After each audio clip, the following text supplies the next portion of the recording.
这个保持社交距离的新规定公布了后，大众运输工具要安怎做呢？交通部长林佳龙宣布，今仔日开始，要到台铁、高铁的旅客，拢爱磅体温、挂喙罨才会当入去车站。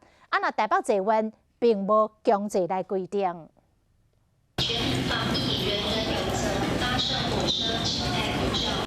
坐火车、坐高铁，无法度保持1公尺的社交距离，那安尼就爱挂喙罨。交通部一声令落，第一天就开始严格实施。他希望我这边先去找到口罩，再进入月台。那现在怎么办？先去看一下上面有没有卖吧。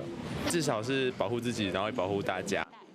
台铁、高铁强制乘客挂喙罨量体温，但是爱囡的妈妈是真困扰。戴不住，说真的，就是我要这样子拿着。搭乘捷运，请落实勤洗手、戴口罩。来到捷运站，无挂喙罨的人照常咧出入，但是台北车站咧，这双铁甲捷运站是形成强烈的对比。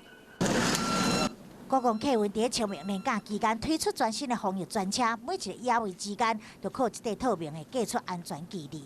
人与人之间要有一个距离，那我想我们在车上用这隔年防疫效果就达到了。清明年假拄着疫情期间，每一个车站拢进入备战状态。台铁加开158班次，到4月初已经卖出24万张票；高铁加开191班次，嘛卖出45万4千张。清明的挑战即马就要开始。